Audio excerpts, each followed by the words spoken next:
In 1994, a website called Hotwired ran one of the very first banner ads in internet history. Oh, the classic AT&T ad. Exactly, yeah. It was just this tiny, unassuming little digital rectangle, and the text on it literally said, "Have you ever clicked your mouse here?"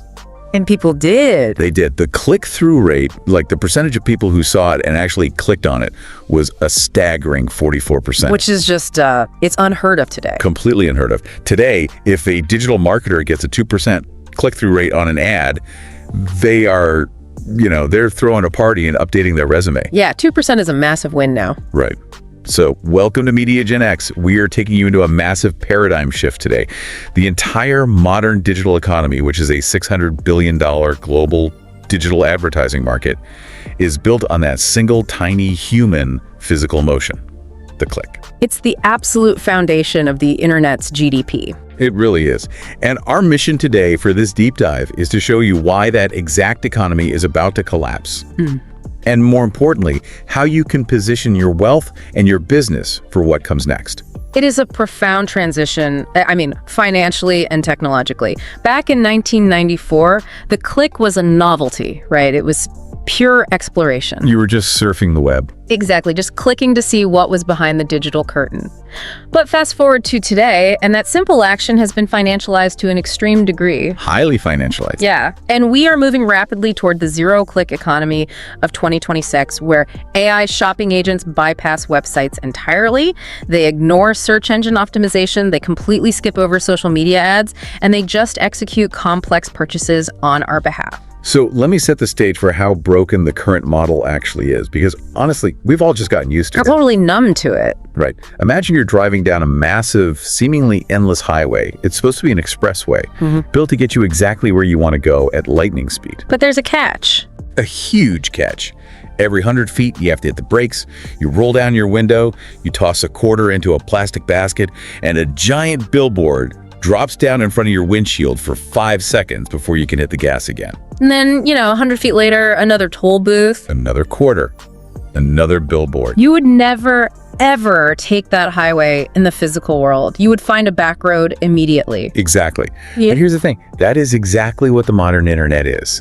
It is a hyper-optimized, multi-lane toll highway. Yeah. Every single cookie banner you click, every pop-up you close, every sponsored search result you scroll past to get to the actual information, those are micro tolls. They are tiny taxes levied on your attention. Yes, attention tax. And this highway fundamentally relies on elements that machines simply do not possess. The click economy requires human friction, human weakness, and human distraction. Because a machine doesn't get distracted. Right. To understand how this massive toll system falls apart, we really have to look at the sheer, absurd scale of the ecosystem that has been built to capture that human attention. We need to dissect the anatomy of the click economy. Yes, because this didn't happen by accident. No, the biggest tech giants of our era didn't just build, useful software products. They built highly sophisticated capture mechanisms. Precisely. They figured out how to own the exact microsecond a human being decides where to look next. They literally financialized human intent. Which is where the margins are. Exactly. Think about Google. They became one of the most powerful companies in human history by owning search intent. When you type in a question, you are explicitly declaring what you want in that exact moment. And Google monetizes the route between your question and the answer. Right. Meta, on the other hand, Facebook, Instagram, they built their empire by owning social attention. They capture you when you were bored. When you aren't explicitly looking for anything. Right, and they use algorithms to distract you with something you didn't even know you wanted. And then Amazon captured purchase intent. You go there when your wallet is already out on the table. Exactly. And I want you, the listener, to realize that this doesn't just fund the tech giants in their ivory towers. All of this intent capture flows downstream. It funds the whole ecosystem. Think about the open web as we know it today. Every single independent blog you read, every local news site, every creator you watch on YouTube, and those endless top 10 espresso machines of the year listicles. Oh, the listicles. The primary reason they exist, the reason they can pay their server costs and keep the lights on, is because they are subsidized by this exact ad money. Yeah. The click isn't just some vanity metric on a corporate dashboard. It is literally the foundational toll booth that funds the existence of the open internet.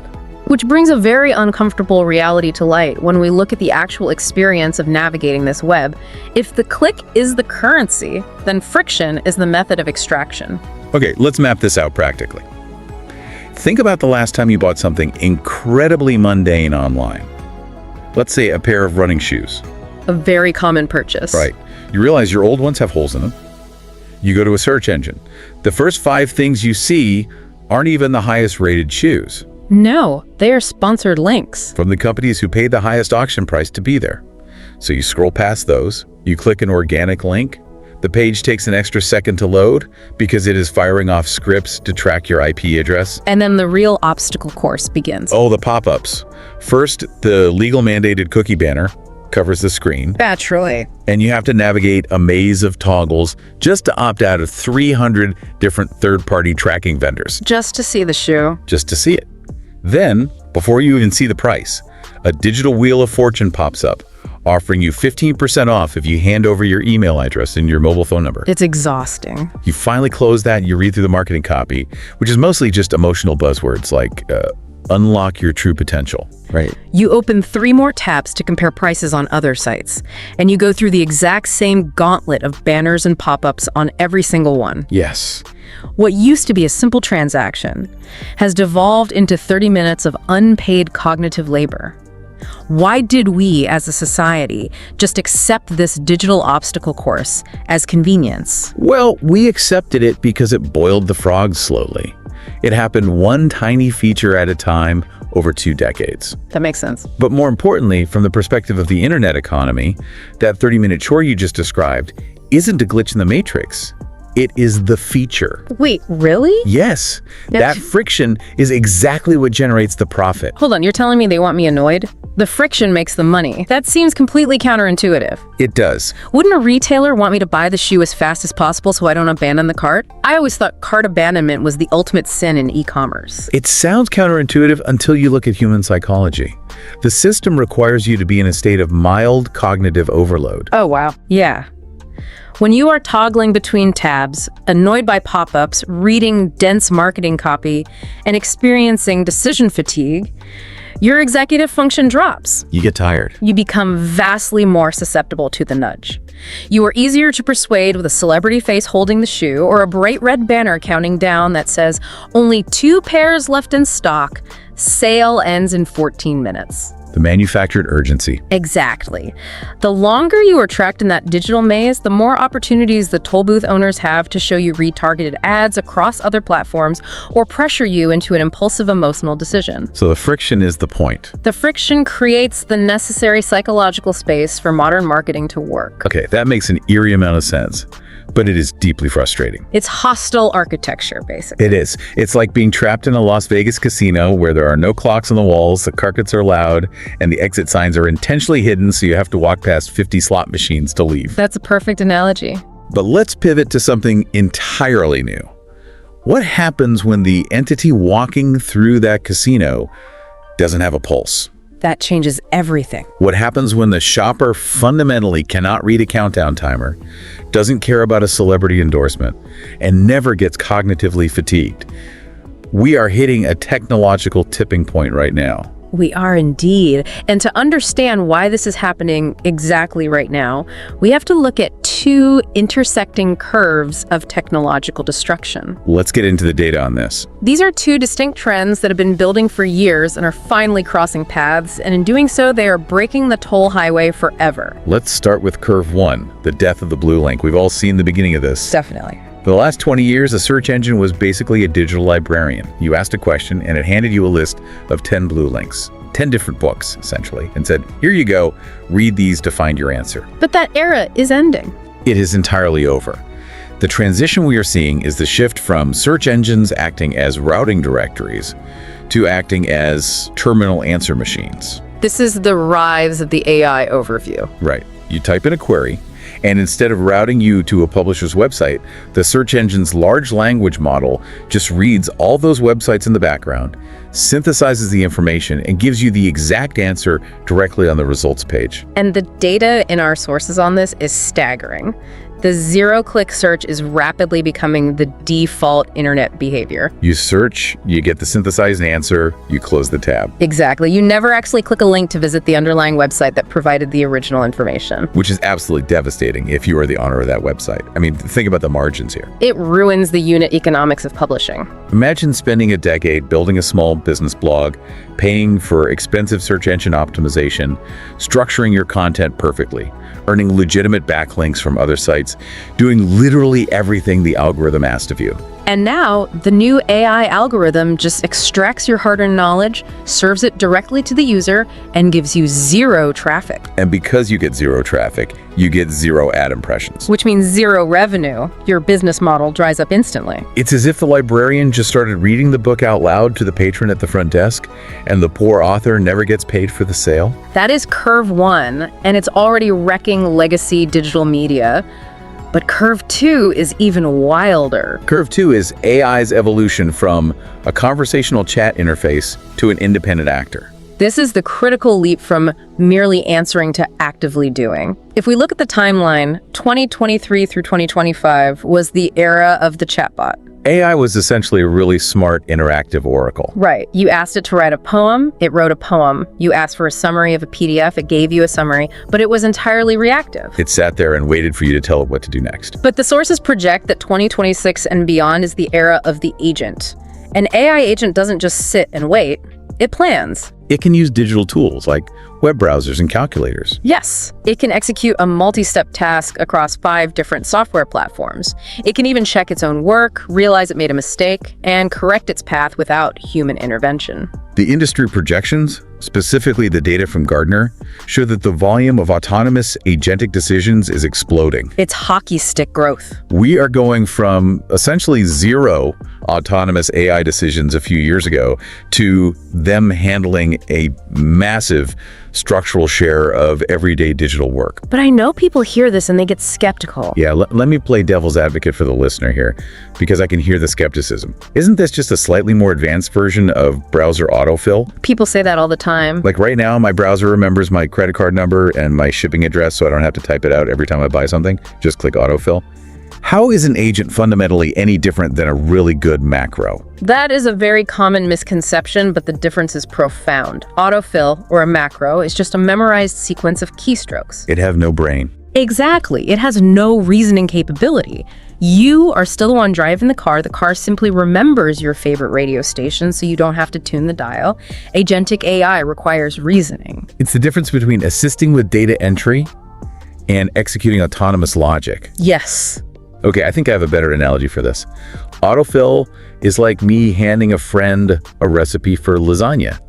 I still have to get in my car, drive to the grocery store, pick out the tomatoes, buy the cheese, come home, chop the onions, and cook the meal. Your friend just gave you the instructions. Right. An AI agent, on the other hand, is like handing a private chef your credit card and the keys to your house and saying, I want authentic Italian food for dinner at 7 p.m., and then you just walk away. The chef figures out the recipe. Goes to the store, evaluates the ripeness of the tomatoes, buys them, and cooks it. That is exactly right. You have delegated the intent, the research, the negotiation, and the execution to an autonomous entity. And commerce happens to be the absolute most natural home for these agents. Why? Because shopping, at its core, is a combination of 2 things: exhaustive data research and repetitive execution. And those happen to be the 2 things that software does vastly better and infinitely faster than human beings. Exactly. Let's take this out of the realm of theory and map it to daily life. Because on MediaGenX, we want to look at the real cases. The practical application. Right. If the software is taking the wheel, much like how we completely handed over our geographical navigation to GPS on our phones 15 years ago, what does the actual shopping experience look like for a normal person in just 18 months? It looks completely different. Let's take a look inside what the sources call the agentic wallet. To really grasp the magnitude of this shift, we have to walk through a highly specific scenario. Let's look at the morning routine of a typical professional in the near future. Right. Let's say she wakes up, grabs her phone or speaks to her smart speaker while she's pouring her morning coffee, and gives a single conversational voice prompt. Just one prompt. She says, I need new running shoes, a week's worth of groceries, and a birthday gift for my sister for under $50. And then she puts the phone down and goes to take a shower. That is the entirety of her involvement. 4 seconds of human time. And while she's in the shower, a massive, mind-bendingly complex orchestration is happening invisibly in the background. Her personal AI agent takes that single voice prompt and logically decomposes it into 3 distinct missions. Let's start with the running shoes. Okay. The agent doesn't need to text her to ask what shoe size she is. It already has that data. It knows her specific arch type. It knows her absolute budget ceiling based on her current bank balance. It has access to her financials. Yes. It even knows that she mildly overpronates when she runs because it has secure access to her past purchase history, the data from her wearable fitness tracker, and maybe even a customer service complaint she emailed to a retailer 2 years ago about knee pain. And here is the craziest part to me. The agent does not open a web browser like Google Chrome or Safari. It doesn't go to google.com. No, it doesn't go to a shoebrands.com homepage either. No, because the traditional graphical web is totally invisible to it and, frankly, useless to a machine. This brings us to a profound architectural shift in how the internet is being rebuilt right now. We're seeing a hard split between the web built for human eyes and the web built for agents. The invisible web.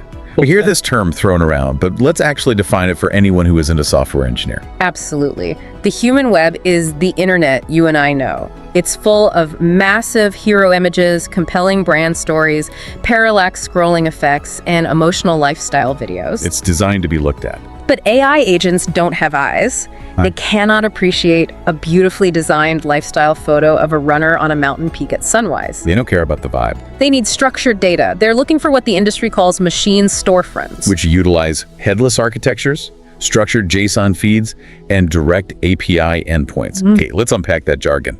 JSON feeds, headless architectures, APIs. Think of headless architecture as decoupling the pretty front end of a website from the database in the back.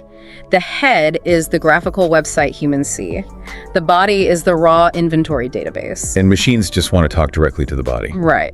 An API, or application programming interface, is just a digital waiter. It allows the agent to place an order directly with the database without ever looking at the menu's graphic design. Got it. And a JSON feed, JavaScript object notation, is just a highly organized text file.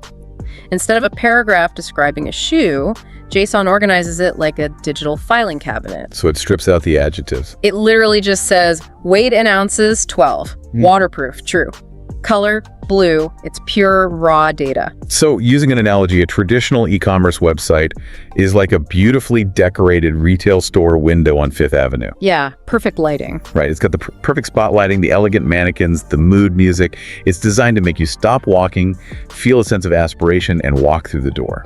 The machine storefront, via an API, is like bypassing that gorgeous window display entirely.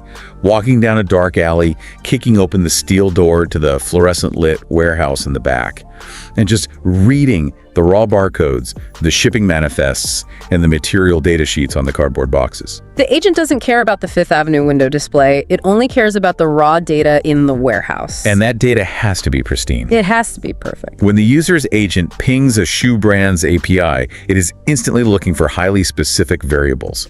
It wants the weight of the shoe down to the gram. It wants durability ratings. It performs a verified customer sentiment analysis, instantly stripping out all the fake, paid reviews. It checks the real-time inventory status in the fulfillment center closest to the user's house to ensure fast delivery. Yes. Okay, so the agent pulls all this raw warehouse data from dozens of different shoe brands in a matter of milliseconds. It filters out the ones that don't match her overpronation issue or her budget. It creates a mathematical shortlist of the top 3 options. But then the agent actually negotiates. This is where we cross into territory that genuinely sounds like science fiction, but it is the absolute logical conclusion of the technology. Yes, machine-to-machine negotiation. The user's agent has its shortlist of 3 retailers. It reaches out directly to the AI agents that are operating on behalf of those specific retailers. And it essentially pitches them, like a digital sports agent. It does. It exchanges a secure data packet. The user's agent might say to the retailer's agent, look at my data. My user buys running shoes reliably every 6 months. So it proves the lifetime value. Right. It says, I can guarantee you a lifetime value of 3 purchases over the next 18 months. However, I will only route this current transaction to your system right now if you offer a 12% loyalty discount and guarantee free return shipping. It is acting like a ruthless, hyper-rational procurement officer for your personal life. But from a business perspective, why would a brand agree to that discount? Doesn't that hurt their margins? Actually, it improves their margins, which is the genius of it. Oh, so? The retailer's agent, in a fraction of a second, runs the complex math. It checks its margin rules and realizes that the guaranteed customer acquisition cost, the CE, is near zero. Oh, because there were no ads. Exactly. Yeah. Didn't have to pay Meta $40 for an Instagram ad just to get the lead. Wow. Because the marketing cost is zero, the lifetime value of this guaranteed customer easily justifies the 12% discount. It's highly profitable. So the retailer's agent accepts the terms. Yes. The transaction executes via a secure payment rail within the user's pre-approved financial limits. All of this negotiation and purchasing happens in milliseconds. And what about the groceries? And the gift for the sister? The groceries operate on predictive subscription logic. The agent knows from smart fridge data, or just by analyzing past digital receipts, that the household finishes a carton of oat milk every 9 days. It knows what you consume. It knows the user explicitly hates a specific brand of yogurt. It assembles the perfect cart, automatically scours the web's APIs for digital coupons, applies them, coordinates a delivery window for a time when it checks the user's digital calendar and sees she is home from work, and finalizes the order. And the gift. As for the sister's gift, the agent analyzes the sister's public social media feeds or reviews previous gift exchanges between them. It determines the sister has recently been posting about Japanese stationery. So it infers intent. It cross-references reviews, finds a $45 limited edition pen set, and buys it, requesting gift wrap and shipping it directly to the sister's address. So our professional turns off the water, gets out of the shower, looks at her phone and sees a single push notification. Done. Shoes arrive Thursday, groceries tomorrow at 6 p.m., gift wrapped and shipped to your sister. Total ads viewed, 0. Total listicles read. Total friction, 0. If an AI agent can execute a complex, negotiated, multivariable purchase in 4 seconds without ever loading a graphical web page, the entire multi-billion-dollar digital advertising industry we just discussed suddenly has absolutely no target. That is a catastrophic paradigm shift. Which brings us to the casualties of this new economy, the death of SEO and social ads. Because if this agentic future is real, and the billions of dollars of venture capital flowing into it as it is very real, then a whole lot of very comfortable business models are about to evaporate overnight. Let's start with the most obvious casualty, the content farms. Right. For a long time, the dominant strategy for customer acquisition on the internet was inbound marketing via search engine optimization. You hire freelance writers to produce a massive 2,000-word article titled "The 7 Best Running Shoes for Shin Splints in 2026." You stuff it with specific keywords, you pay for backlinks to boost its authority. And as a human reader, you have to scroll past 4 agonizing paragraphs of the author's personal emotional journey with shin splints just to get to the actual shoe recommendations at the bottom of the page. Right, because that time on page metric and the keyword density signaled value to the old Google algorithm. Dollar game. But that entire piece of narrative content is utterly useless to an AI agent. An agent does not read the narrative. It does not empathize with the author's journey. It just wants the specs. It bypasses all the text to look for the structured JSON feed of the product specs. The internet is shifting from fighting for page 1 on Google, which was essentially a contest of who could game the algorithm best, to fighting for a spot on an invisible shortlist. And on that shortlist, if your data isn't mathematically clean, perfectly structured, and instantly readable by an API, you simply do not exist. You are just deleted from the consumer's reality. But it's not just the SEO nerds who are in trouble. Let's talk about the absolute behemoths of emotional marketing. Think about Meta, Instagram, TikTok. Massive, massive companies. Brands spend billions of dollars every single year on lifestyle creative. They hire incredibly attractive people, shoot a product in golden hour lighting, use trending audio tracks, and create these aggressive dopamine loops just to make you feel like you must have this thing right now. That entire apparatus loses its power in the agentic economy. How so? You have to step back and ask yourself, what is the actual mechanism of action for a social media ad? How does it work? It manipulates emotions. It relies fundamentally on human vulnerability, It relies on FOMO, the fear of missing out. It relies on status anxiety. If I don't buy this, I won't fit in with my peer group. Or if I don't buy this in the next 10 minutes, the flash sale is gone forever. Exactly. But you cannot make a Python script feel FOMO. But wait, let me push back on that for a second. Algorithms are built and trained on human data, right? If humans consistently value prestige, won't an AI agent eventually learn to value prestige on our behalf? It's a fair point. Like, won't it know that a Rolex carries more social weight than a Timex? That is a brilliant question. The AI understands the concept of prestige intellectually because it has read human data. If you specifically prompt your agent, buy me a watch that signals extreme wealth to my peers, it will buy the Rolex. Okay, so it can do it. Yes, but the AI itself does not feel the anxiety of the social pressure. If your prompt is just, buy me a reliable waterproof watch, it will never be swayed by a targeted ad showing a celebrity wearing the Rolex. I see. An algorithm does not feel status anxiety. It doesn't care that a Kardashian is holding the product. It only cares about the durability metric, the price-to-weight ratio, and the verified return policy. So when the buyer is a machine optimizing for utility, emotional manipulation yields a 0% return on investment. Exactly. This leads to a massive shift in how businesses acquire customers, the bifurcation of customer acquisition cost. This is critical for anyone in business to understand. The market is going to split into two completely distinct realities. May map this out for me. On one side, you will have human acquisition. This will become a premium luxury channel. Acquiring a human being's direct visual attention will be incredibly expensive, highly emotional, and reserved for experiential or ultra-luxury brands. Where the vibe and the social signaling is the entire point of the product. Right. And on the other side, you will have machine acquisition. This will be cheap, hyper-efficient, and purely driven by hard data and utility. But hold on, if we follow this logic, Yeah. I see a massive problem downstream. What happens to the creator economy? It's a huge risk. I'm thinking about independent publishers, tech reviewers on YouTube, the bloggers who live and die by affiliate links. If I watch a 20-minute video of a creator I love reviewing a new camera, and I click his affiliate link in the description to buy it, he gets a 5% cut. That microtransaction funds the creator economy. It funds human connection. If the transaction moves entirely to an agent running silently in the background, does that independent creator just starve?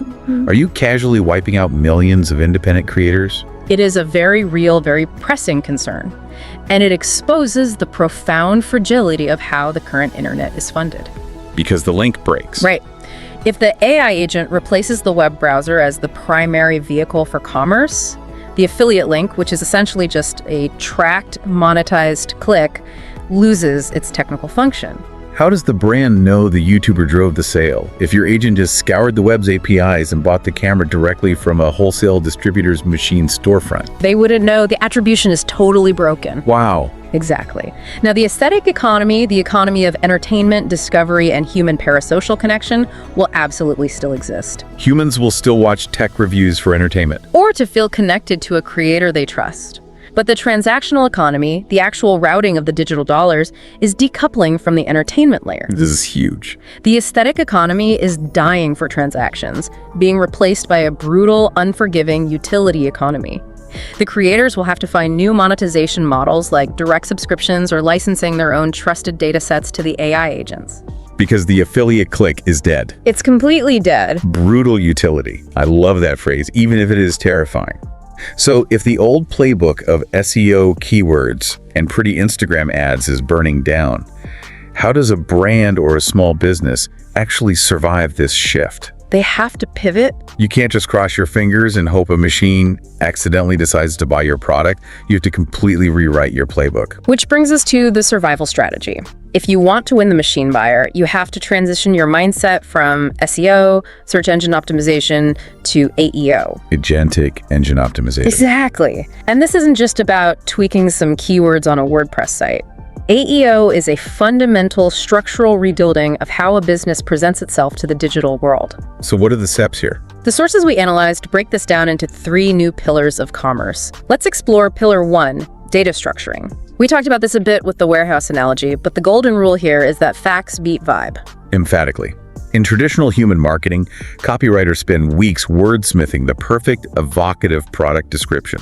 They want you to feel it. Right. They might say a rain jacket is perfect for those misty morning hikes through the pines. To a human, that evokes an emotion. It makes you picture yourself on the trail. But to an agent, it is pure noise. Right. The agent is looking for a Boolean value. Right. And a Boolean value, for those unfamiliar, is just a simple data type in computer science that has one of two possible values. True or false, yes or no. The agent asks the API, is it waterproof? True or false? What is the exact hydrostatic head rating of the fabric in millimeters? Is it seam taped? True or false? If legacy brand A has a beautiful, poetic description of misty hikes, and unknown brand B simply lists waterproof, true, membrane Gore-Tex, seams taped in a structured JSON format, brand B wins the agent's shortlist. Every single time. It is literally the death of the copywriter for transactional utility goods. But that raises an obvious problem. Which is? If all it takes to win is listing, waterproof, true. What happens when every single company figures out how to structure their data and they all just start lying?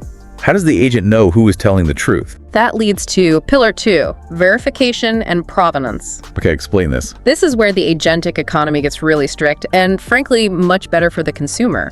Transparency used to be a soft marketing tactic.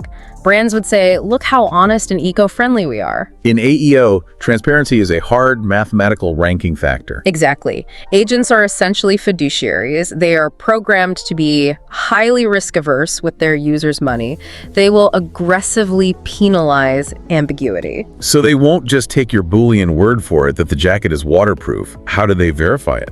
They will look for API-exposed third-party lab results. If you claim your protein powder is free of heavy metals, the agent will crawl the database of the independent testing facility to verify the exact lot number of the batch you are selling. That's incredible. It will look at the granular fine print of your return policy. And here's the thing about agents, they can read the fine print instantly. Humans never do. Never. If a brand tries to hide a 15% restocking fee on page 40 of a terms and conditions PDF document, a human will miss it every time. But the agent will read the PDF, flag the fee, calculate the statistical probability that the user might return the item, factor that hidden fee into the true cost of the product. And likely drop the brand from the shortlist entirely for being anti-consumer. So you literally cannot hide your bad business practices anymore. That is fascinating. And then there's pillar 3, agentic incentives. This completely redefines what a corporate ad budget actually is. Right. Think about how a business spends marketing money today. You might pay Meta $50 to show an ad to a human who might accidentally click it, but might not even be interested in buying. It's highly inefficient. In the agentic economy, you take that $50 and turn it into a programmable incentive for the AI. The new media buy is a micro rebate. Yes. You program your API to tell the user's agent, if you guarantee this user keeps their software subscription active for 6 months, I will automatically route a $15 digital rebate directly back to the user's digital wallet. You are bypassing the ad network entirely and negotiating directly with the software that controls the wallet. It's B2B marketing, but on an individual level. Okay, to really cement how weird and disruptive this is for the listener, we have to talk about the case study highlighted in our sources, the Ghost brand protein powder. Oh, this is the perfect example. This is the absolute perfect distillation of everything we just talked about regarding utility versus aesthetics. It's a fascinating, almost dystopian business model. Imagine a company that sells whey protein powder, but they have no logo. Or at least the logo is so basic it's irrelevant. Right. They have zero presence on Instagram or TikTok.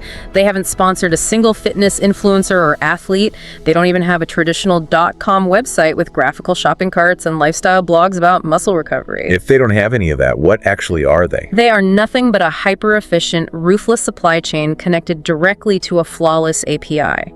They sell their product in blank, standardized, recyclable silver Mylar pouches. And because they spend absolute $0 on aesthetic marketing, like no fancy ad agencies, no photo shoots in a gym, no meta ads, no influencer payouts, their profit margins are completely different from a legacy fitness brand. They're operating on entirely different unit economics. Right.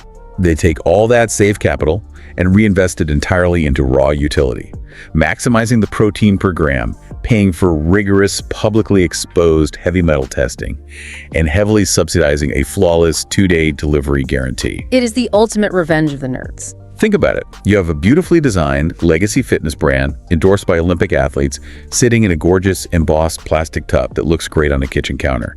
And they are losing massive market share to a literal blank silver pouch. Because the pouch has a flawless JSON file. When the user says, "Agent, buy me the safest, most cost-effective way isolate on the market," the agent looks at the legacy brand, sees a high price artificially inflated by marketing costs, and sees hidden or ambiguous lab data. Then it looks at the ghost brand, sees perfect, verified utility, and buys the blank pouch. And these invisible ghost brands are quietly pulling in 9 to 10-figure revenues without a single human ever seeing an ad for them. It's a pure mathematical arbitrage of the current system. They realized early that if you optimize exclusively for the machine buyer, the aesthetics of the packaging and the marketing are totally irrelevant. So this massive shift from aesthetics to utility doesn't just change how a company writes its product descriptions. It completely redistributes where the actual wealth of the internet is generated. Follow the money. If the old toll booths, Google search ads, Meta's social feeds are being bypassed by the machines, who owns the new toll booths? That is the trillion-dollar question that venture capitalists are trying to answer right now. And we can identify the foundational infrastructure that this new economy must run on. There are 3 new massive toll booths being built as we speak. Let's look at toll booth 1, identity and authorization. Right. If an AI agent is going to spend my actual hard-earned money in 4 seconds while I'm taking a shower, the main friction point isn't marketing anymore. It is security. Exactly. When you have billions of autonomous agents executing trillions of dollars in microtransactions every single day, the most critical piece of infrastructure on the planet becomes cryptographic proof. Let's go back to the negotiation phase. The retailer's agent needs to know, with absolute mathematical certainty, is this AI agent actually authorized by John Doe to spend $150 right now? Has John Doe's biometric signature approved this spending limit? Or is this a rogue agent or a hacker? Right. But how does a machine actually prove it's me without me looking at my phone and typing in a password or doing Face ID? It relies on advanced cryptographic protocols similar to zero-knowledge proofs. It's like having a digital bouncer who can mathematically verify that you are over 21 without you ever having to show them your actual driver's license or reveal your birthday. Your device holds a secure, encrypted token based on your past biometric logins. The agent presents a cryptographic proof of that token to the retailer. It proves authorization without exposing the underlying data. The companies that build the network rails for this agentic authorization, the dispute resolution protocols for when 2 agents disagree on a smart contract, the fraud detection for rogue AI, they become the foundational layer of the new economy. It's like being the Visa or MasterCard network, but built exclusively for machines.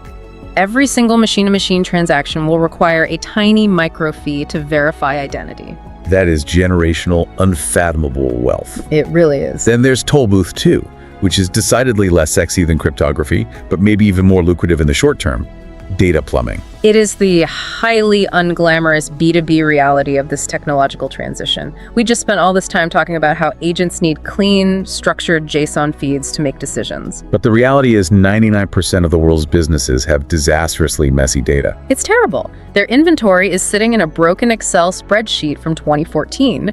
Their product descriptions are chaotic, unstructured text blocks filled with typos. All right, the local hardware store that sells power drills certainly does not have a real-time API exposing their inventory to AI agents. Exactly. So there is a massive immediate opportunity for the digital plumbers, the software tools, the agencies, the middleware platforms that can ingest a horribly messy, human-designed legacy catalog, clean it using AI, and spit it out as a perfect, verified, machine-readable data feed. If an agent can only buy what it can read, the companies that translate human businesses into machine language are going to make a fortune.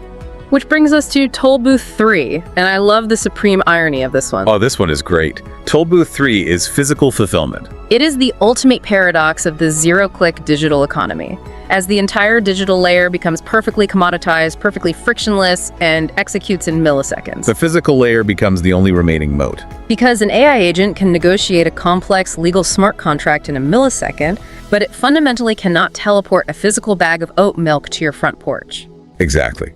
It still requires a massive physical warehouse, a robotic arm picking the item off a shelf, a delivery truck, and a human being carrying a cardboard box up your driveway. And remember, AI agents measure absolutely everything. They will rigorously track a retailer's promise to delivery ratio. If a brand promises 2-day shipping on their API, but the agent's historical data shows their logistics network only actually hits that target 80% of the time. The agent will mathematically penalize them in the shortlist algorithms. So delivery performance isn't just a back-office operations metric anymore. It becomes a hard, verifiable mathematical ranking factor. Yeah. Logistics is literally the primary marketing vehicle. Yes. The companies that own the physical infrastructure, the highly automated warehouses, the dense last-mile delivery networks, they hold the absolute most leverage in this new economy. You can fake a brand story with a good copywriter. You cannot fake a delivery time to an AI that is actively tracking the shipping barcode in real time. Let's bring this down to earth for a second, because that is what we do on MediaGenX. What does this mean for the everyday professional listening to this deep dive right now? If you're a marketer, a small business owner, or an entrepreneur trying to figure out your next move, what is the play? The overarching advice is to learn to speak machine.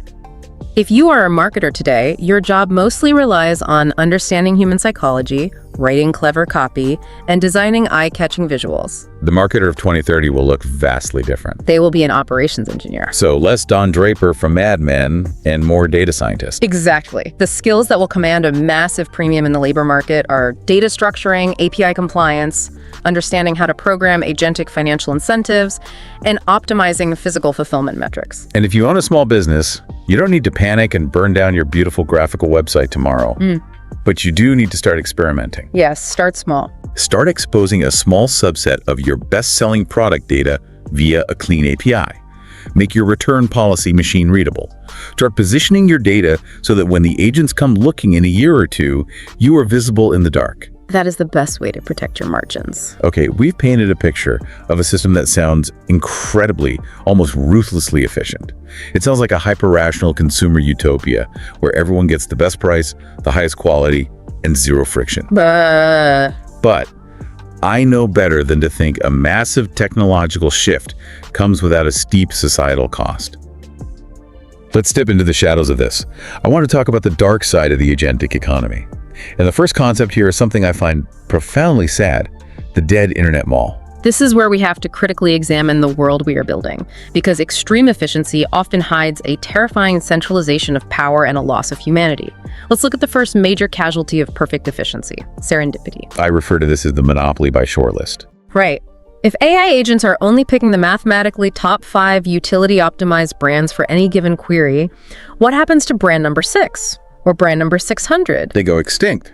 Think about how humans shop in the real world, or even on the current messy version of the internet. On a lazy Saturday afternoon, you might wander into a physical boutique or fall down a rabbit hole reading a niche blog, and you discover some weird, artisanal, beautifully imperfect brand that you instantly fall in love with. You didn't actively search for it. No, it wasn't optimized for a perfect price-to-weight ratio. It just resonated with you on an emotional, human level. And an AI agent is never going to stumble upon something. Never. An agent does not wander, it executes. If an agent is strictly optimizing for utility and verified lab data, the quirky, handcrafted, beautiful brand that hasn't hired an expensive digital plumber to build a perfect API, they simply vanish from the consumer's reality. We risk homogenizing global commerce into a brutalist landscape of perfectly optimized, soulless ghost brands. The dead internet mall is a future where everything is cheap and efficient, but nothing has a soul. We lose window shopping as a cultural phenomenon. And that grim scenario assumes the agents are acting perfectly rationally and fairly. Which brings up the second massive risk: opacity, bias, and the antitrust future. We are talking about black box algorithms routing billions, eventually trillions of dollars of consumer spending. What happens when that algorithm has hidden biases? This will be the defining legal and regulatory nightmare of the 2030s. What if the massive tech giant that built your AI shopping agent quietly signs a backroom commercial partnership with a massive conglomerate? Like, we will secretly favor your products in the shortlisting algorithm if you give us a cut of the data. Exactly. Or what if the agent's core training data inherently favors massive legacy supply chains over local independent businesses because the massive chains produce more machine-readable data? Or even simpler, what if there's just a bug in the code that misinterprets a specific data structure? An AI agent could effectively blacklist a mid-sized company, starving them of revenue overnight, and the company wouldn't even know why they died. There is no human customer service line to call at the AI company to ask the algorithm why it stopped shortlisting you. That is a staggering, almost dystopian concentration of power. One algorithm update could bankrupt 10,000 small businesses in an afternoon. It is. And it will spark massive generation-defining tech law battles over what I suspect will be called agent neutrality. If you remember the Microsoft Internet Explorer antitrust cases of the 1990s, or the debates over net neutrality, whether internet providers could prioritize certain traffic, we will be debating whether an AI agent is legally obligated to be neutral and transparent in its shortlisting process, or if the tech giant that created it is legally allowed to put its thumb on the scale. Which leads to the final and perhaps most intimate risk of all: privacy at an industrial scale. We think our phones know a lot about us right now because they track our GPS location and what links we click on. But think about the data set required to power a true autonomous shopping agent. It is breathtakingly intimate. For this agent to work properly, for it to truly automate your daily life to the level we described, it needs to know absolutely everything. It needs your exact physical dimensions. It needs your medical history and dietary restrictions. It needs your real-time financial limits. It needs to know the behavioral patterns of your family members. It knows you bought a diamond engagement ring, and then 6 months later, it knows you're buying a self-help book on breakups, and it automatically adjusts your grocery orders from romantic dinners for 2 down to frozen meals for 1. Yes. It is the most comprehensive, deeply personal, and psychologically revealing data set ever assembled on an individual human being, which forces us to ask the ultimate fiduciary question. When your AI agent is out there in the digital ether negotiating on your behalf, whose side is it really on? Is it acting as your loyal, legally bound servant, strictly protecting your interests and your privacy? Or is it ultimately serving the tech giant that trained it, hosted it on their servers, and monetizes the data? That thought just completely flips the paradigm of the current internet on its head. Right now, we spend all our energy worrying about websites tracking us, trying to block cookies, using VPNs to stay anonymous. In the zero-click economy, we voluntarily hand over the absolute totality of our lives to one singular, centralized agent in exchange for saving 30 minutes of cognitive labor. It is the ultimate Faustian bargain of the digital age. We achieve perfect convenience, but the cost is total transparency to the machine. Okay, we have covered a massive amount of ground today, from 1994 banner ads to cryptographic identity and the death of human serendipity. Let's bring it all together for a final wrap-up.